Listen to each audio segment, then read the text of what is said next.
Alamo may have it. They almost touch they did touch. field. Little Al wins by just a few tenths of a second.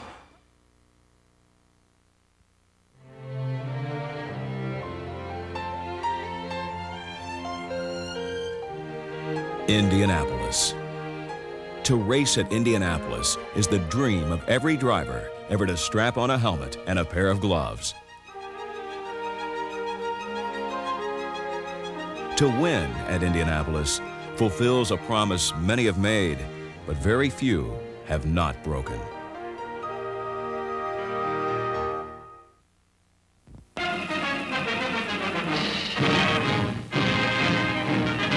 175,000 attend the Automotive Festival of the Year.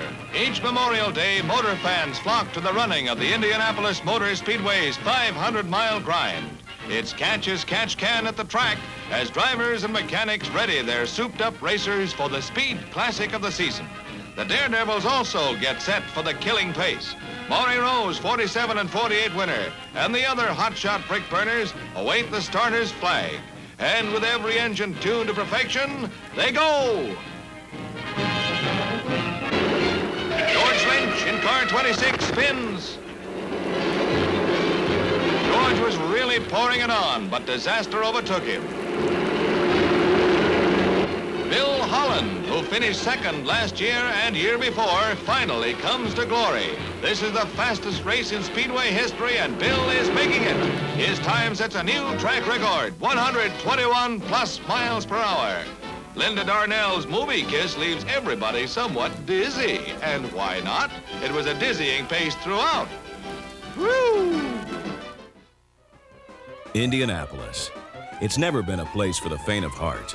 Indy's reputation as a tough place to earn a living became all the greater as, essentially throughout the early years of 500 lore, that's all the information the newsreels found fit to present.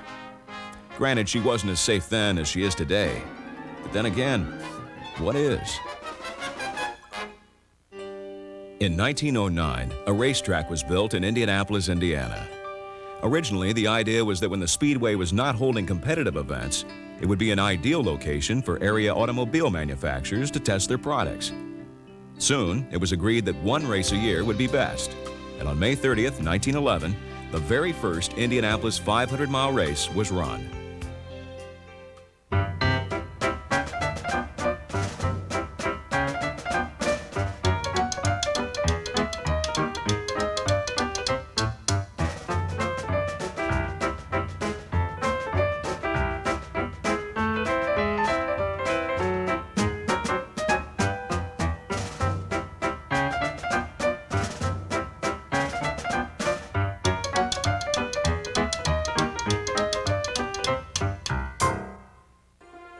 The idea of the Speedway as a testing grounds proved itself almost immediately successful, as the first 500 welcomed the advent of the modern-day rearview mirror, a novelty which Ray Haroun utilized in driving the Marmon Wasp home to victory, averaging just over 74 miles per hour.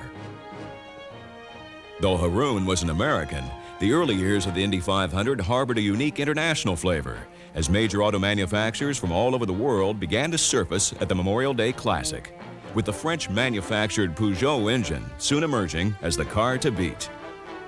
In 1913, Frenchman Jules Gou drove a Peugeot to victory while drinking champagne during pit stops. And in 1914, European drivers swept the first 4 positions. But in 1914, the war to end all wars had Europe in a turmoil.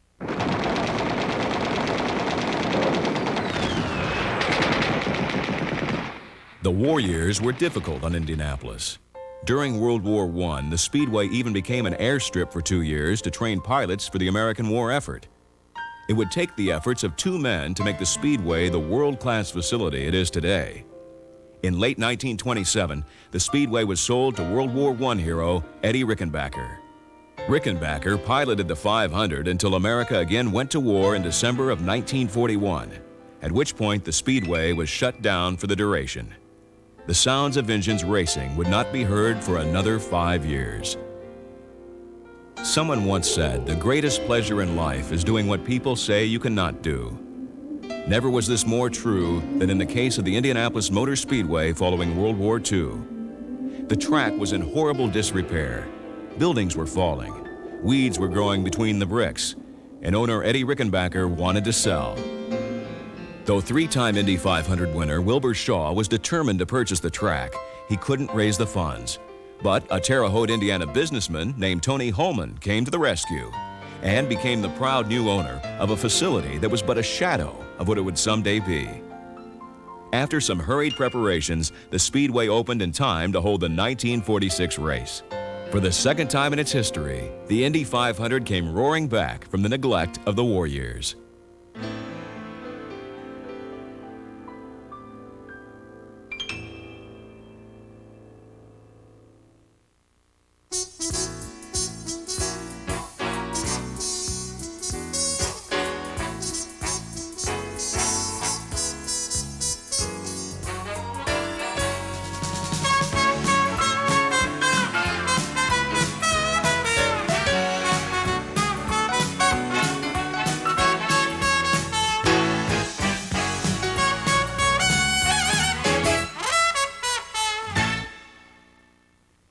Much more than a facility, Indianapolis is man and machine working against the clock and each other.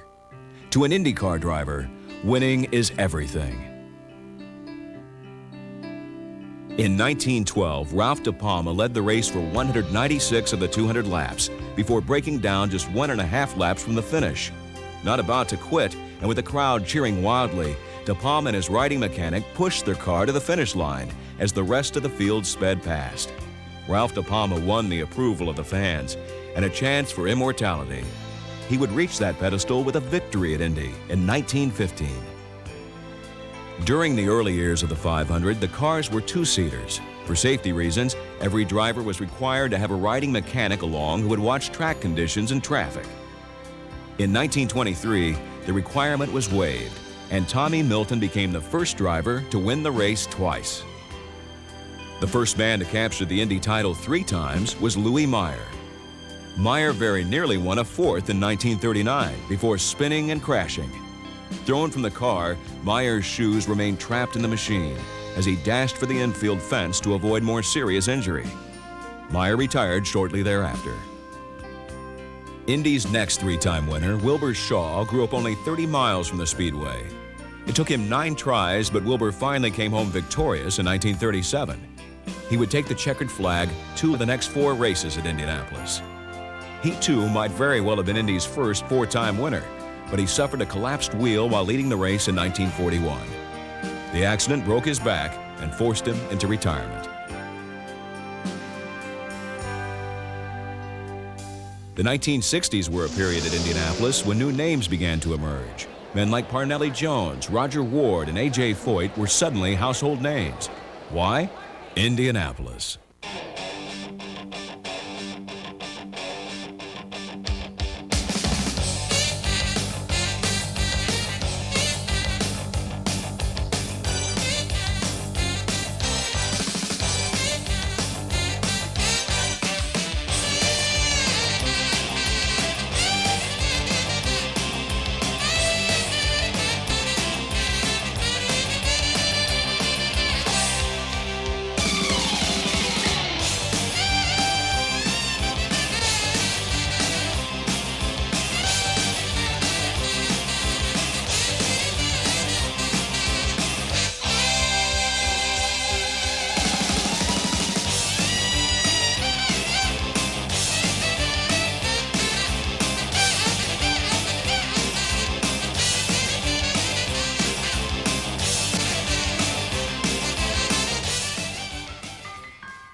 Early on, Roger Ward was known as a bit of an after-hours hellraiser, as well as a rather dangerous driver on the track.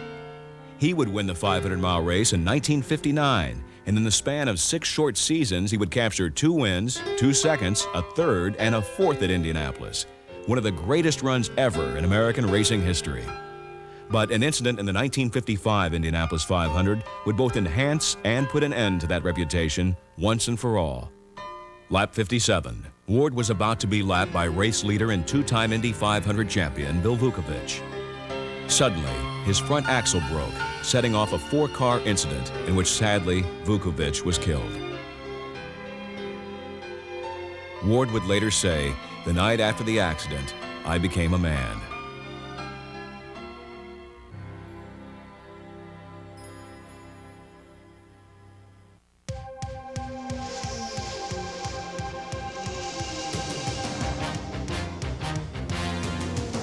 Throughout the 1960s, the name Parnelli Jones was just about synonymous with auto racing in the Indianapolis 500. He drove in 7 500s, winning once. In 1962, Jones planted himself on the pole, becoming the first person ever to qualify at better than 150 miles per hour. In 1967, he showed up driving a controversial and revolutionary machine, powered by a jet engine. The Whooshmobile was a favorite of the fans, but not of the other drivers, who considered it an unfair advantage. Parnelli was leading the race at will when a broken bearing 3 laps from the finish ended his day. Never again would he return to the speedway as a driver.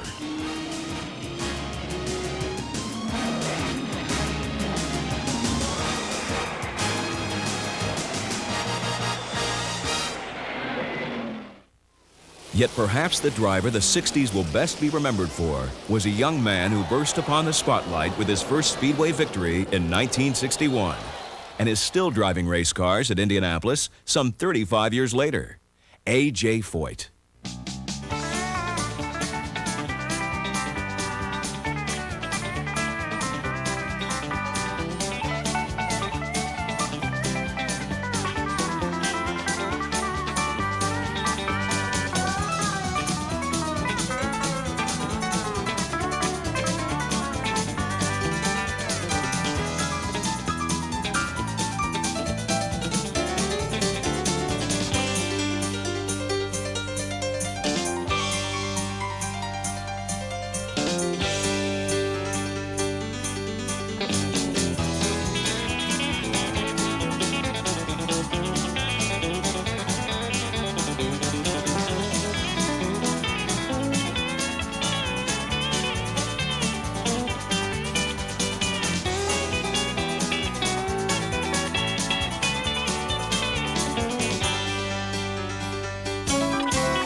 All told, he's racked up 4 wins, a couple of seconds, and a trio of thirds at the Brickyard.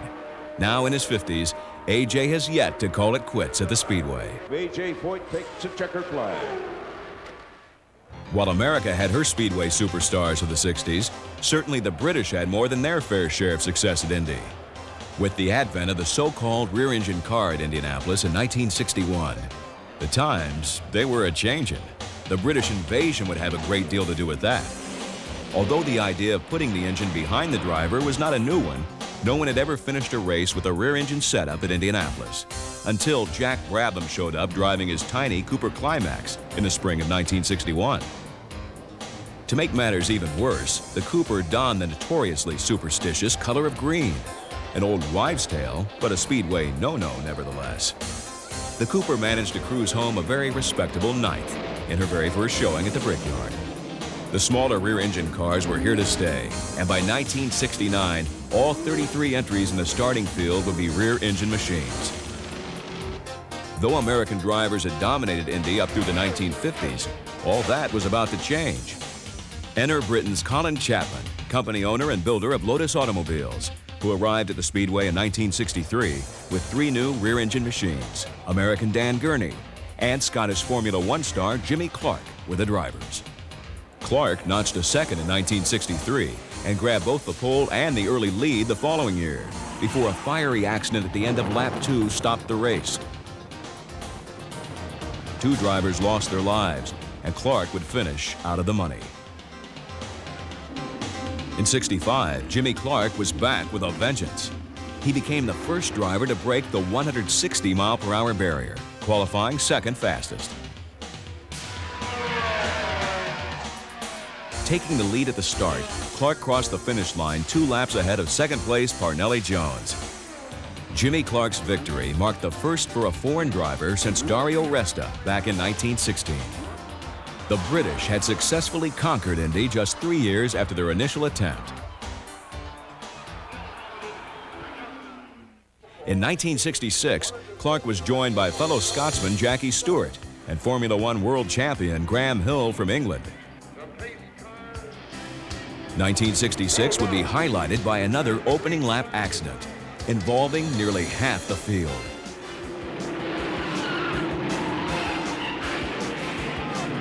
While Clark and Stewart were well ahead of the action, Hill miraculously made his way through the wreckage to avoid contact as well. Leading the race, Clark spun in turn 4, but regained control and ducked into the pits for a fresh set of tires. Clark was again leading when he spun for a second time. Again, he regained control. A black flag at the 3/4 mark moved Stewart up to first, with Clark and Hill running second and third. The British were suddenly dominating.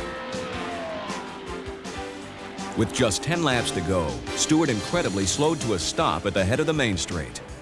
To the delight of the crowd, he began pushing his car towards the finish line, hoping to get credit for another lap.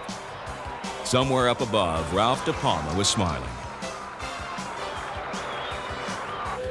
With Stewart sidelined, Graham Hill led the final 10 laps to take the checkered flag ahead of Clark.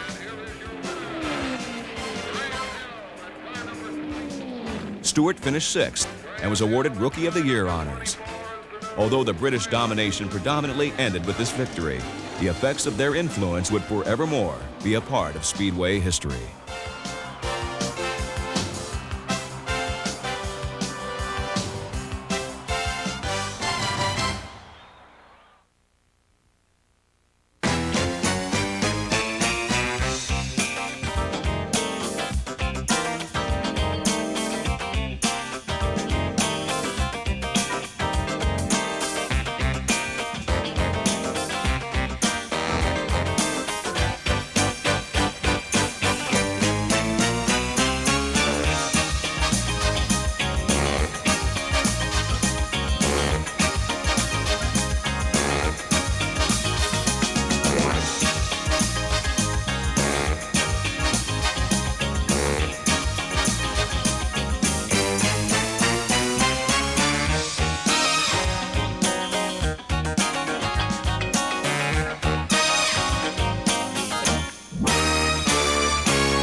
The 70s saw something special happen at Indianapolis that could only be described as a natural evolution, a phenomenon started by great drivers as early as the 1940s and 50s, when men like Tony Bettenhausen and Bill Vukovich ran the Brickyard for the sheer love of auto racing. With the passing of these greats, a second generation of Indy driver emerged, and in some cases a third. In the late 60s, Gary Bettenhausen followed in the footsteps of his famous father, Tony, whose life tragically had ended some 7 years earlier in a fiery practice crash on the Speedway's main straightaway. A quarter-decade later, Gary's best finish has been a third-place finish in 1980, a fate due not to lack of will, but more to lady luck. Brother Tony has been at Indy since 1981. His highest finish, a 7th that same year. Vukovich. Perhaps it is the way the word sounds tumbling forth from one's lips, or perhaps it was just because he was a darn good driver. Whatever the reason, the words Bill Vukovich in the 1950s generated instant visions of Indianapolis with all its grandeur. Until his death in the 1955 race, no driver dominated Indy in the 1950s like Bill Vukovich. He won 2 straight 500s in 1953 and 1954, and was leading a third when the 1955 accident claimed his life. Yet what Bill Vukovich started was not forgotten. Young Bill Vukovich Jr. followed in his father's footsteps, driving in a dozen Indy 500s beginning in 1968. With an Indy best second-place run to his credit, Vukovich Jr. was the first to carry the family ties one generation further when son Bill Vukovich III drove the 1988 Indy 500.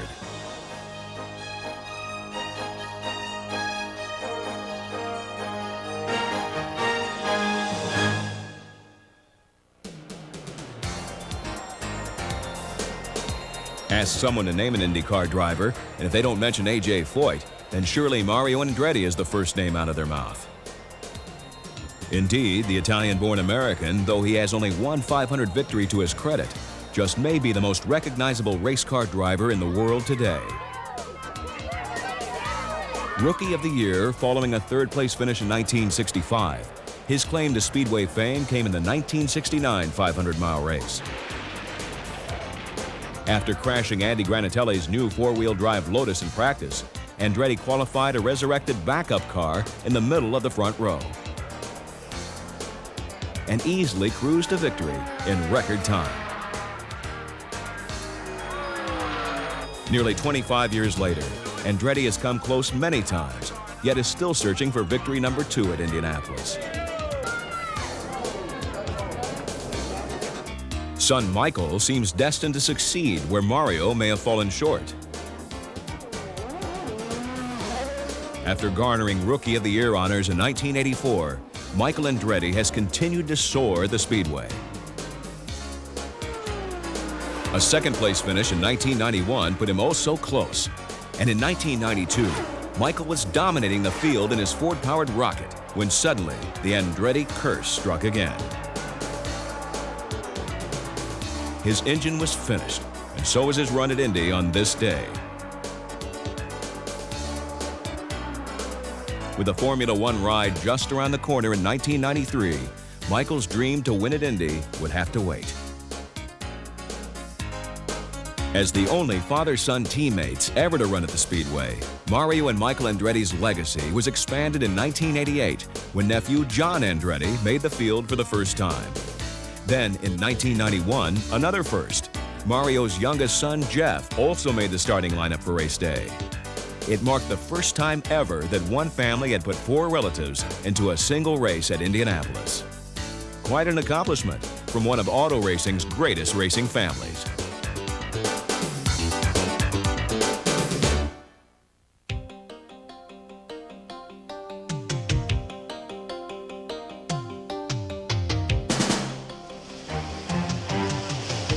In 1958, Jerry Unser became the first Unser ever to make the starting field at Indianapolis, but was eliminated in a first-lap accident that saw one driver lose his life, and Unser go catapulting up and over the Turn 4 wall.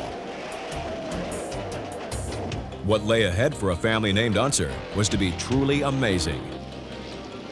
Brother Bobby Unser began his Indy career some 5 years later. He too suffered a difficult initiation, crashing into the southwest wall on only the second lap of the race. In 1968, Unser's fate would be quite different. Joe Leonard's turbine machine stalled out some 9 laps from the finish, leaving a hard-charging Bobby Unser to claim the victory. His first, but not his last.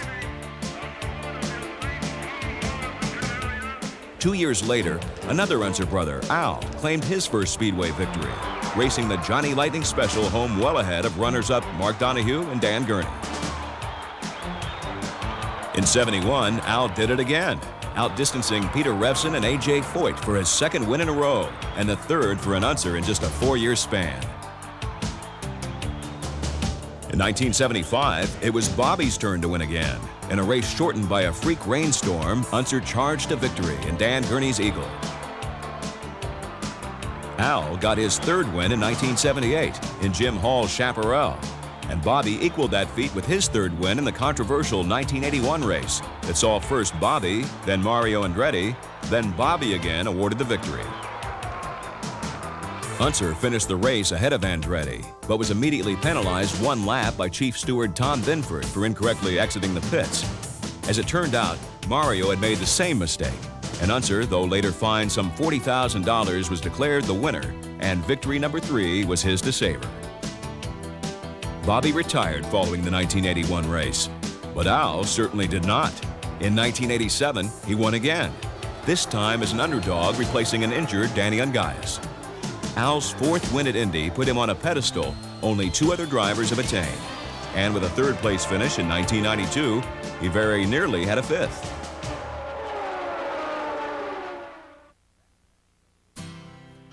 That position on the winner's stand in 1992 would be suitably filled by who else? An Unser, of course. As Al's son, Little Al, stood proudly atop the Victory Circle platform. It marked the 8th win by an Unser at Indianapolis, a record few, if any, are likely ever to approach. Never before had one family so dominated the greatest spectacle in racing. While the 60s and 70s led to higher speeds, larger than ever crowds, and even more legends, one new name began to emerge through the 1980s as the man to beat. His name? Rick Mears.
Though he didn't set the world on fire his rookie season, over the succeeding 14 years, he would capture 6 pole positions and 7 top 3 finishes at Indy, including a remarkable 4 trips to Victory Circle. His duel with Michael Andretti in 1991 on the way to win number 4 will forever go down as one of the most exciting battles in 500 history. The field comes off the 4th turn. The green flag waves. Here's the final 13 laps of the race. A drag race to turn number 1. Rick Mears and Michael Andretti. Boy, Rick Mears made a great move down low. He leads the way. Now Andretti's got him going into the short chute. He's a number 2, and Michael Andretti's got the lead. And Rick looks to the inside, about a 4, 5, 6 car length coming off the second corner. They head up the backstretch towards Larry Henry. A good start for Michael Andretti. A shootout over the final 13 laps. You have him down there, Larry. Well, Michael Andretti should be heavier. He took fuel on board, but Rick Mears is slower right now, about 7 car lengths behind. Michael Andretti trying to get his first Indianapolis 500 win. Michael Andretti through 4 running smooth. Rick Mears trying to reel him in. Coming down low, they head to the main straightaway, but it is still Michael Andretti and Rick Mears as they head toward turn 1 and Jerry Baker. Former co-rookie of the year, Michael Andretti. Now Mears goes to the outside, and Rick may have him. They move into the short chute. Rick Mears takes the lead. Just unbelievable racing as Michael passed Rick, and then Rick got him right back in turn number 1. Just unbelievable racing. Indianapolis. Just the name conjures up visions of tradition and grandeur. The history of the Indianapolis 500-mile race has been a history filled with unexpected surprises. Yet once in a while, something so unusual occurs that it could only happen at Indianapolis.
Indianapolis, of course, is a race based on tradition.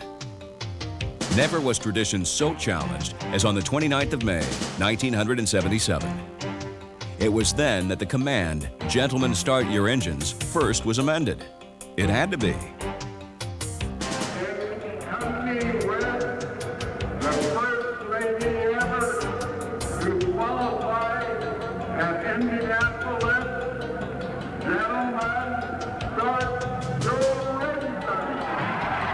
On that date in 500 history, Janet Guthrie became the first woman ever to start an Indianapolis 500-mile race. She would suffer a disappointing finish that year, but would be back the next 2 seasons, with a top 10 finish in 1978 being her best. History had been made, a precedent established. Still, it would be 13 more years until another woman racer would qualify at Indy. May 24th, 1992. Lynn St. James started from outside row number 9. The weather on this race morning was among the coldest ever. As if she didn't already have enough to worry about, tires soon became a weather-related concern. Pole sitter and new track record holder Roberto Guerrero spun out on the warm-up lap. His day was through. Somehow, Lynn persevered, managing her way through a day that reaped a multitude of accidents. St. James finished 11th.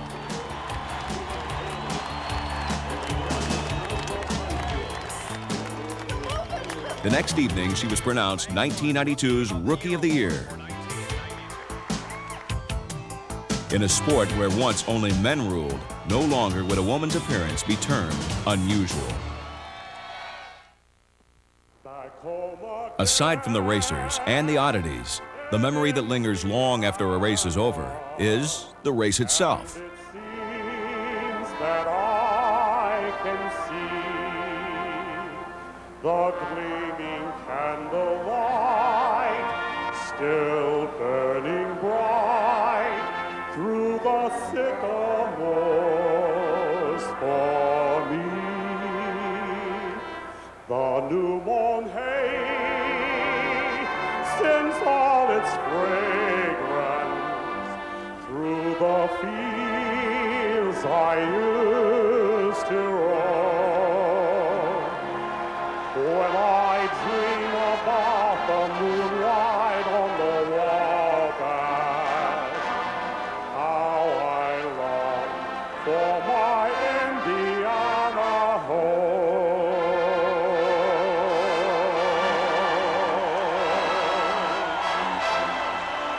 Jed Neighbors.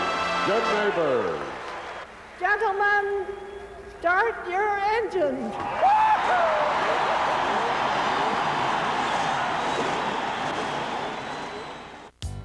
1967, as A.J. Foyt rounded turn number 4 in anticipation of taking his 3rd checkered flag, an accident in the main straight had cars spinning wildly out of control. Miraculously, Foyt managed to pick his way through the melee unharmed and capture his 3rd Indy title. 1982 saw Rick Mears battle Gordon Johncock wheel to wheel for 500 miles. Johncock led Mears, but Mears was catching up. In what was the closest finish ever at the Speedway until 1992, Johncock held off Mears by 1600ths of a second. The white flag, it's a drag race, they're side by side. Johncock and Mears. Mears on the inside, Johncock, Mears forced down the little line, run. Johncock cuts him off. Hey, this looks like the start of this race. Gordon Johncock off the 4th turn, Mears is right behind him.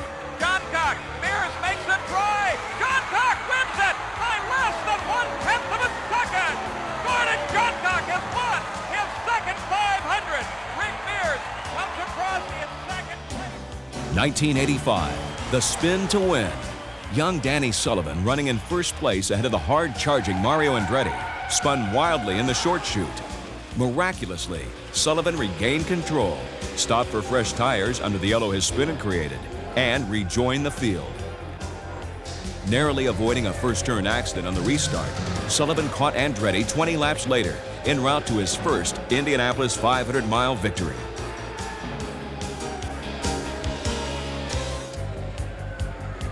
(1986) Ari Leyendyke's turn 4 spin brought out the yellow only 6 laps from the finish, leaving Kevin Cogan in the lead. On the restart, Bobby Rahal, the KG veteran, roared past Cogan going into turn 1. Rahal's lead held up over Cogan and Rick Mears for the closest 1-2-3 finish in 500 history. 1987, Roberto Guerrero, the young Colombian phenom was poised to capture his first ever win at Indianapolis. Leading Al Unser Sr. comfortably with 18 laps to go, Guerrero made his final pit stop. Roberto Guerrero is in. They top him. Now they're about to shut off. There goes the first, second, third switch closed. They've disengaged. He stalls the engine. Now, back the inertial starter. It is in. Roberto Guerrero fires again. It catches quickly. Luckily, they push him off and won't catch fully. Now it does engage. Now it doesn't. A very slow pull away at the south end of the pit. Ramon, it has stopped. Virtually stopped. And Al Unser picks up the lead of the race as Guerrero stops on the pits. Al Unser picks up the race. The crowd comes to a stand. Guerrero sits silently in the pits. Guerrero's botched pit stop allowed Al Unser Sr. to nail down his record-tying 4th Indianapolis victory, while Guerrero settled for his 4th top 4 finish in his first 4 years at Indy. 1989. Former Formula One world champion Emerson Fittipaldi led 158 of the first 198 laps, but Al Unser Jr. passed Fittipaldi with just 4 laps to go. Then, on lap 199, the two leaders, still just yards apart, ran into traffic. Look at the traffic. That is Rocky Moran in car 33. That is Ludwig Heinrath in 71. And he goes by Rocky. Now there's a lap car between first and second on lap 199. And Emo gets by. And now Emo has a lap and a half. Here he goes Emo past. on the inside. Here comes Emo. Oh, he blocks him down low. Emo And they're still side by side going into turn 3. Emo down low in the middle of the track, and Emo may have it. They almost touch wheels. And into the wall is Al Jr. Emo continues on. They touch wheels in turn 3. Emo continues on. You can see the damage to the Valvoline. Number 2, Al Unser Jr. Emerson Fittipaldi went on to capture his first ever win at the Brickyard. 1990. Dark horse Arie Luyendyk surprised most with a front row qualifying effort. Then on race day, Emerson Fittipaldi again dominated much of the afternoon until blistered tires forced him to slow down under the heat of the day. Bobby Rahal led briefly, but Arie Luyendyk charged past on lap 168 and never looked back. Luyendyk's amazing month of May was highlighted by an average race speed of 185.981 miles per hour, the fastest 500-mile race in history, and more than 111 miles per hour faster than Ray Haroon's winning effort in the very first 500-mile race. But all of this pales by comparison to what transpired on the 24th of May, 1992. For on that date, a day better suited for ice fishing than race car driving, history will record that 2 men survived a mind-boggling menu of accidents and mayhem and made their mark in the 500 history books. Michael Andretti dominated this 500-mile race like few before him had. His Ford-powered Lola led 160 laps, the most by any driver in 5 years at Indianapolis. Then on lap 189, Andretti's engine was silent and Michael was finished for the day.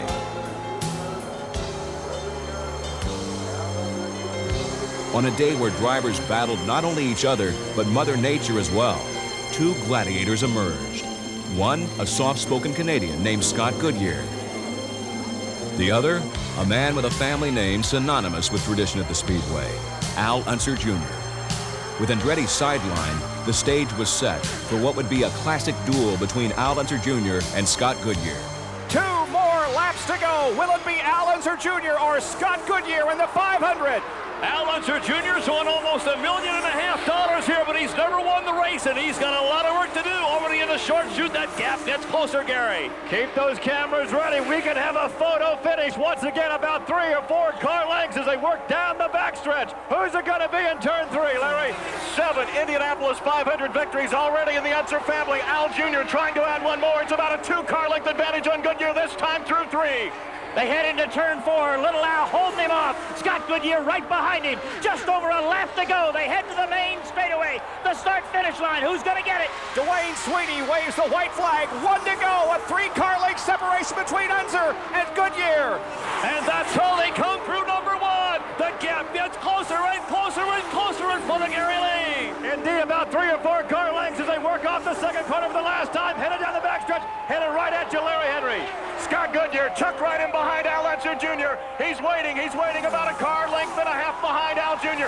Al Jr. now lengthens it out. He's trying to hold him up. Goodyear low, Denver high. They go to 4, Bob Blamey. Al Unser Jr. has the lead. One more turn to go. Here they come. Coming to the finish line. Bob Jenkins, who's going to win it? The checkered flag is out. Goodyear makes a move. Little Al wins by just a few tenths of a second. Perhaps the closest finish in the history of the Indianapolis 500. Al Unser. The closest race in the history of the Indianapolis Motor Speedway had also been one of the most demanding. On a day where only 12 of the 33 cars were running at race's end, Al Unser Jr. added yet another chapter to the Unser lore, beating Scott Goodyear to the bricks by just 43 thousandths of a second.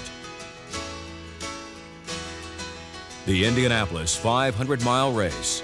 Nowhere in the world do more people come together for a single sporting event than at the Brickyard. It's a place where tradition was born and is reborn again and again. For over 3/4 of a century now, man and machine have been driven by a challenge, each with a yearning to go faster than the other, each with a desire to put their name in the record books, to be remembered by history as someone who won the Indianapolis 500, a race to glory.